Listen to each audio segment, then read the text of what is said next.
Hey everybody, this is Dave from ffdraftprep.com. Had a really interesting question come in from a user last night that prompted me to want to post a video that explains how you can actually use the draft assistant to accommodate rankings or projections or really any other metric that you would like to use.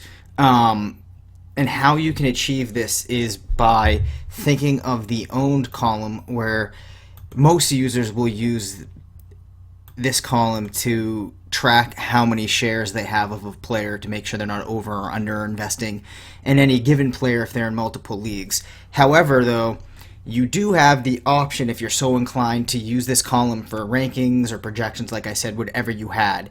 And then because the tool is built so that the order in which your information is displayed in the tier input tab drives how the information is displayed over here. So my default setup is it is going to show the data in order of tiers and in order of ADP. And I achieve that by always sorting for ADP, smallest to largest, and then going to tier, smallest to largest. And when I come over, I have my individual tiers, and those are then sorted by average draft position for the players within those tiers, and it is very meaningful if you're looking at each position in this tab here. Now, you can also change that, right? And we could just go strictly smallest to largest, not do the tiers. And what that might be good at doing is preventing you from getting into that situation where you're later on in the draft, and at that point, all quarterbacks, or excuse me, most positions other than quarterback are deep into their tiers, but you still have a lot of tier 2 quarterbacks hanging around. You might want to toggle that so that you can then have a different way that the data is displayed. So here you can see it's strictly off of ADP. So that's one thing to keep in mind. However, I know that some of you are interested in getting your rankings or projections into the tool. So what you could do was, let's just pretend that we're going to use projections. I'm just going to add in some, really random numbers into here. And we're going to just take a look in a couple of seconds at how the tool can accommodate this.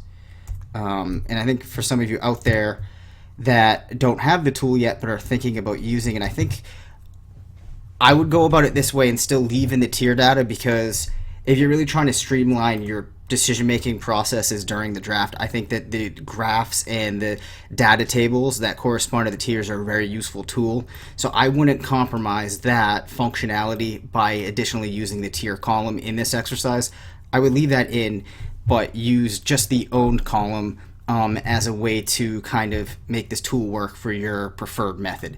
So if we put the projections that we have in for each player, it's pretty simple. Then we would just sort largest to smallest, and if we came over to the draft, we would now see that over here everything's in order of those projections that we would have assigned. So that is a pretty simple way to do it, and then you're still going to have your tier information, your ADP information. And let's take a look. If we were to go largest to smallest, which I don't know why you would do, and then we went back over to here and we went to largest to smallest, yeah, you're still going to be driven off of the owned. So I think as long as you do that, the owned column is the last thing that you sort for before you would head back to the draft, you'd be all set in getting that data displayed the way you would want it. Likewise, let's say that we were doing player rankings as opposed to projections. We could just come down, put them in. And now you can see here that we would then go to the timed owned. Oh wow, we're in some really random players by doing it that way. And then if we went to smallest to largest here and we came over to the draft, we would now see that our results are organized based upon that particular chosen metric. So that's just something to keep in mind.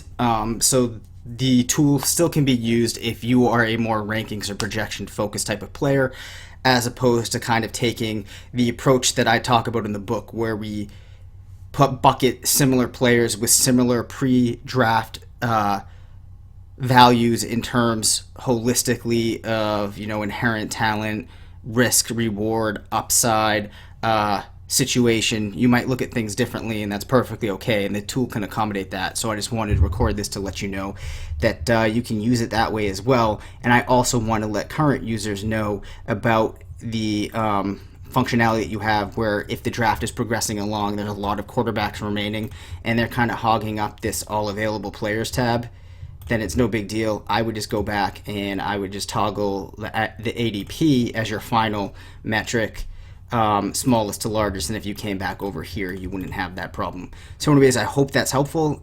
You have any questions, as always, just let me know. We'll be happy to help. Thanks.